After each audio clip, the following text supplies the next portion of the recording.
Dear Kuya E, itago niyo po ako sa pangalang Martin Moreno, 5'8" ang height.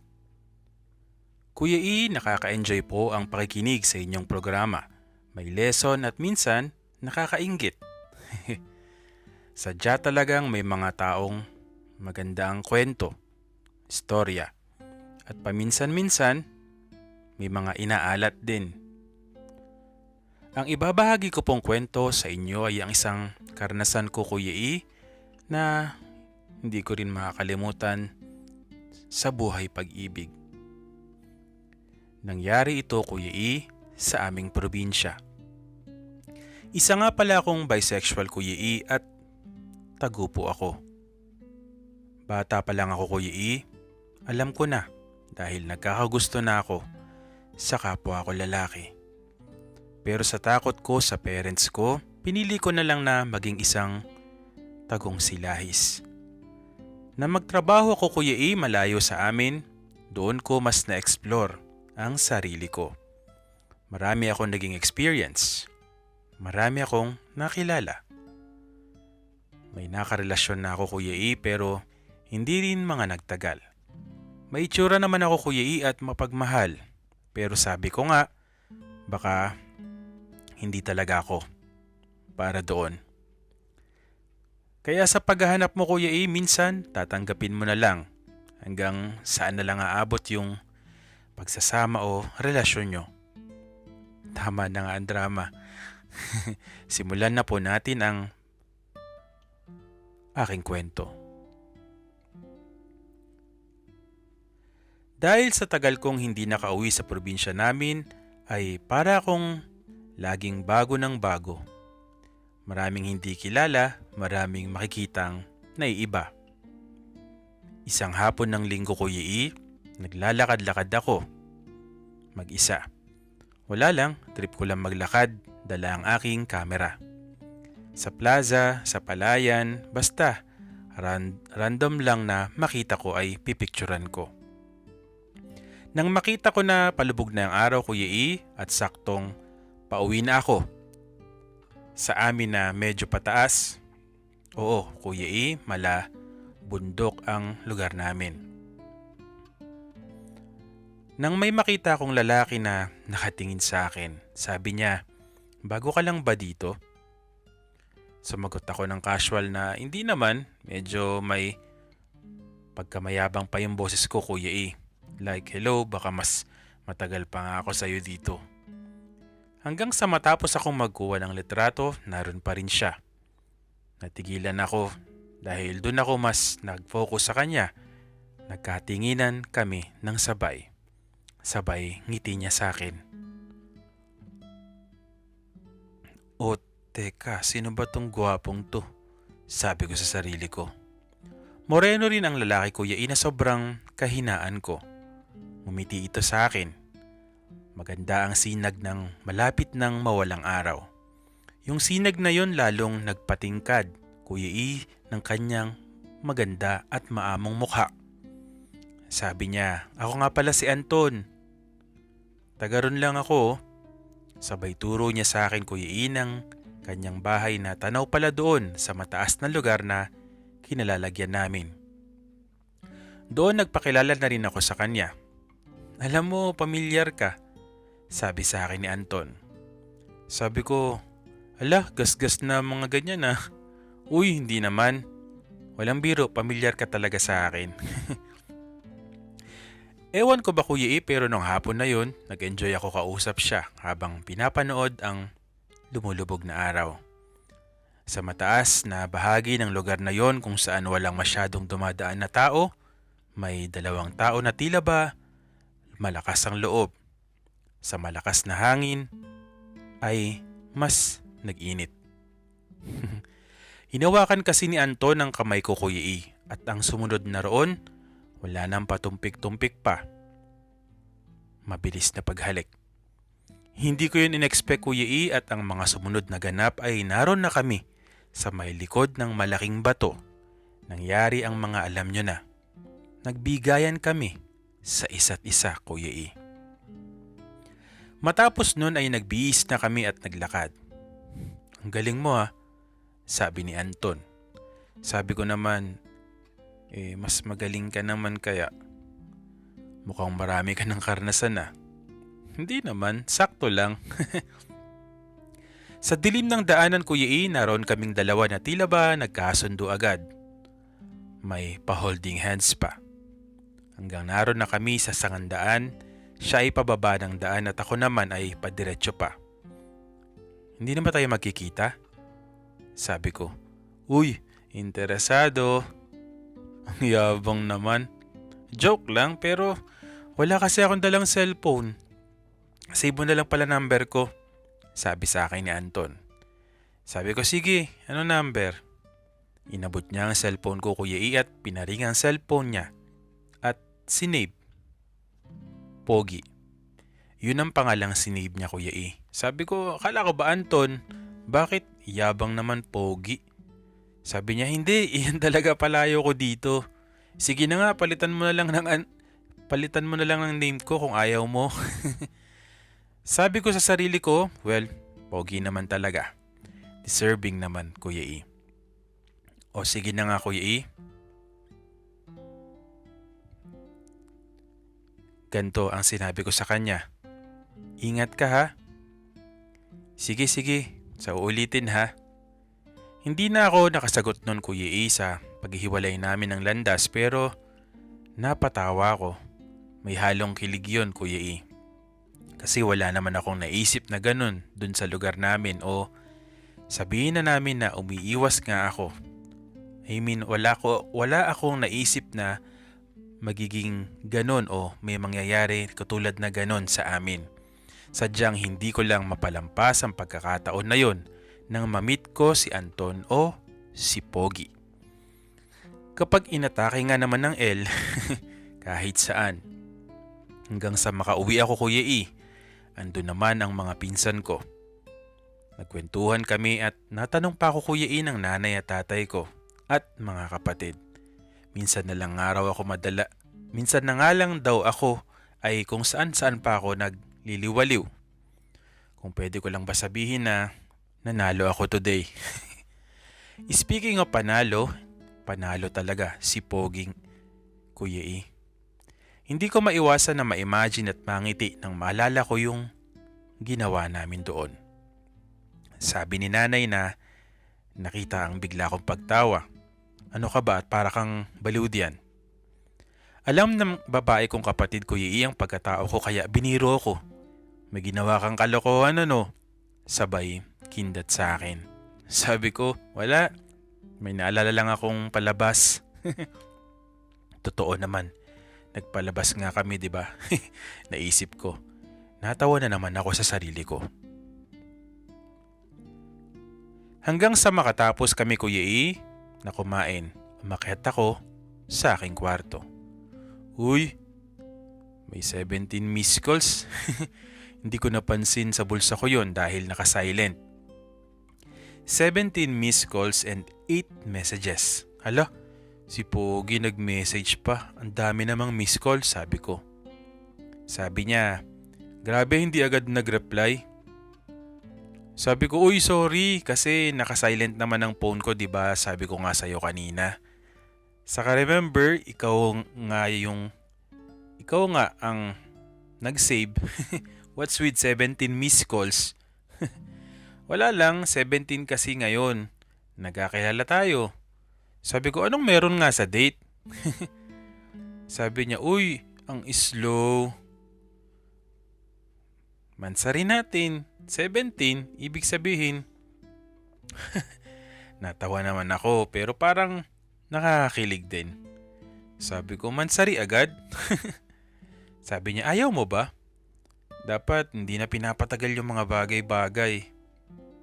Well, tama nga naman. Yun ang nasagot ko, Kuya E. Na tila sagot na hindi pinag-isipan. So, tayo na ba sa pagkakaintindi ko? Pumayag ka na eh. Sabi niya. Sabi ko sa kanya ang bilis. Pero ang lakas ng trip mo ha. Pero dahil pogi ka nga, pwede ko naman sakyan ang trip mo. Sabi niya ganun. May sad face emoji pa. Trip lang ba yun? Nawirdan ako sa taong yun. Ang lakas mambola. Nireply ko sa kanya, Kuya E. Sabi ko ay sobrang lakas nga niya mambola. Sabi naman niya, uy hindi kita binobola. Minamahal kita. Ang lakas ng trip talaga. May mansari na may minamahal agad. Grabe siya oh. Sabi ko, kita ulit tayo kung gusto mo ngayong gabi. Dito ka matulog sa bahay, walang tao dito. Sabi ko, kakikita lang nga natin eh. Sabi niya, sige na, namiss kasi kita eh. Sabi ko, loko. Please. Message sa akin ni Pogi. Ewan ko ba kung anong... Kahit alam kong bola yon, pero ngiting-ngiti ako, Kuya E, sa bola niya. And yun nga, dun sa kanto na sinabi niya, nagkita kami. Naglakad papunta sa bahay nila na may kalakihan rin. May pinuntahan daw ang mga ermat niya at baka bukas pa makauwi. Kaya nung gabing yun ay bukod sa katatapos lang namin nung hapon at yung pagkatapos ko mag-dinner nga sa amin ay panibago na namang kainan ang naganap. Siguro dahil sa matagal-tagal na rin akong walang nakarelasyon ay ganun na lang ako kabigay sa kanya, Kuya E. In-enjoy ko talaga si Pogi. Hanggang sa makatapos ay para kaming mag-asawa sa pagkakahiga. So tayo na talaga, sabi niya. Sabi ko, nagbibiro ka ba? Sabi niya, humarap ka nga. Hindi ako nagbibiro. Seryoso naman ang mukha niya. Kuya E, grabe. Yung tama ako sa kanya malakas din. Ang astig.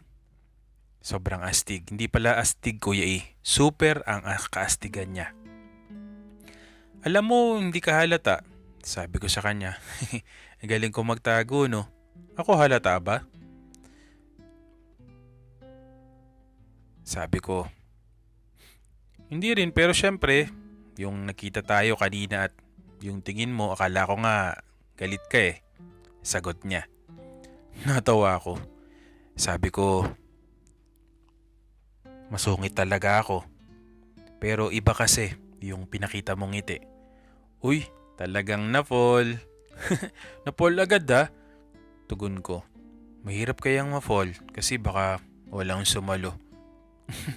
Yan ba yung mga pambola mo? Grabe ka talaga sa akin.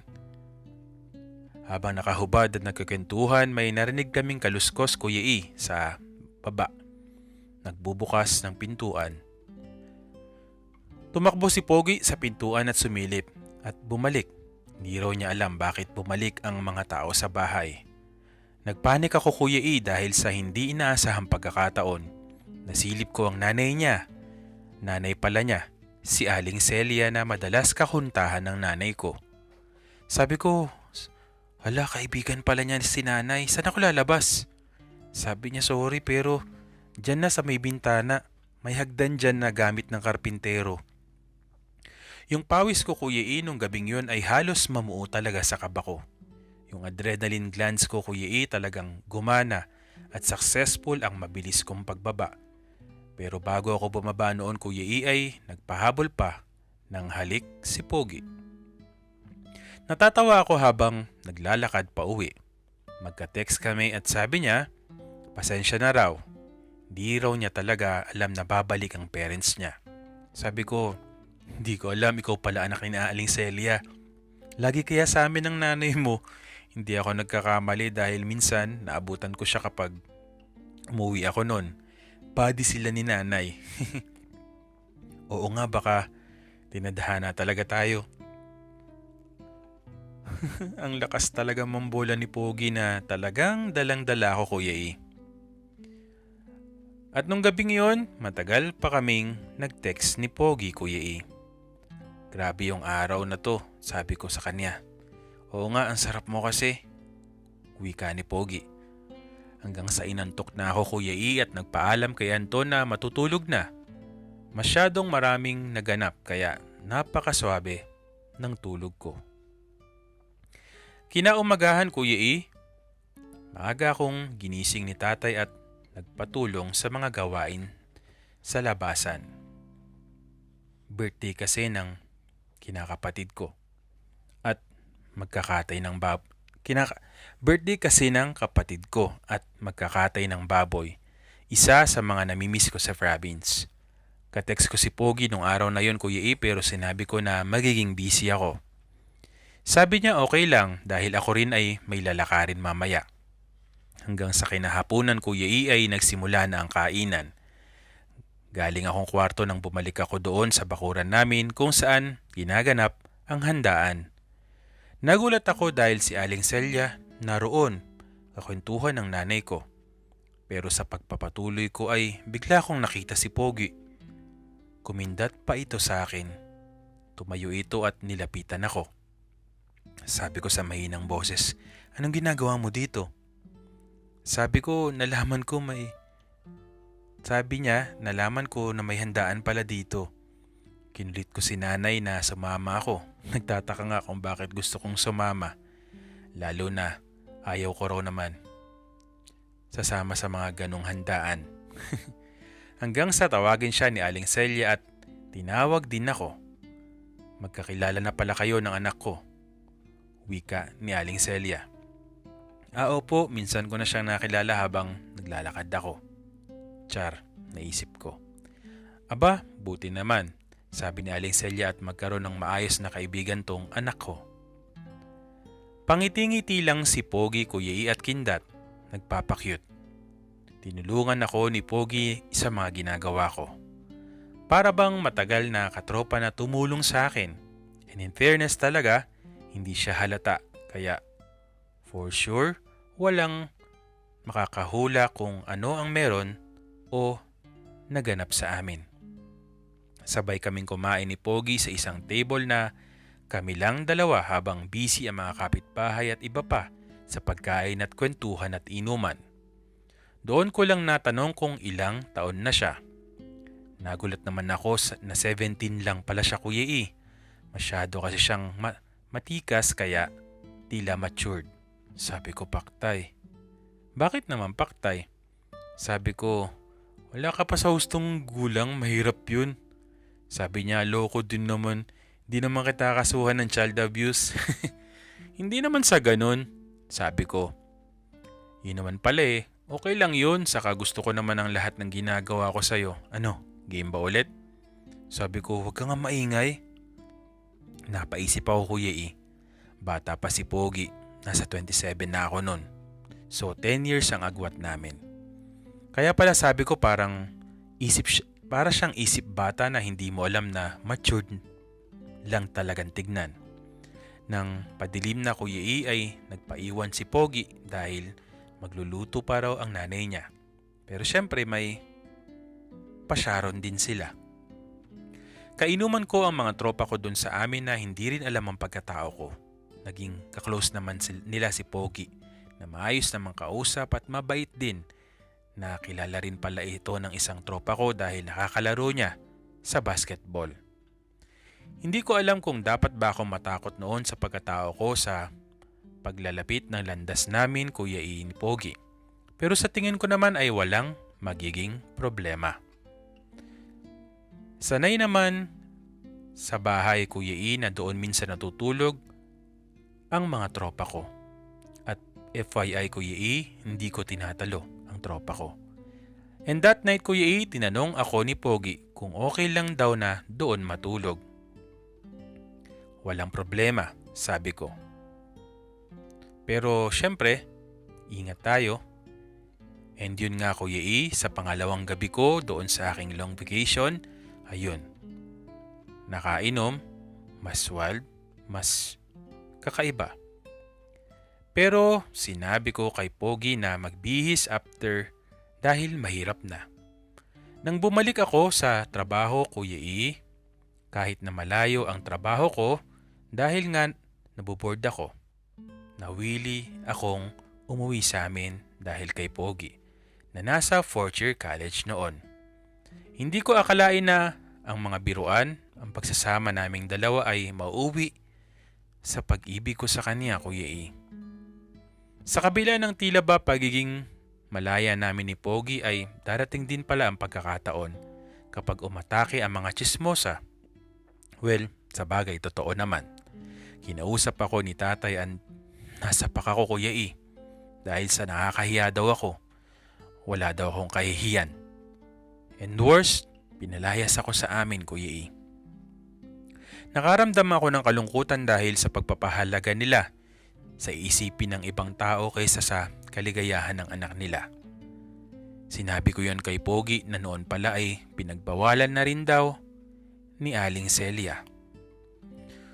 Gusto pa nga akong ipabarangay Kuya E dahil 17 lang daw ang anak niya pero pinakiusapan pa yata ni nanay.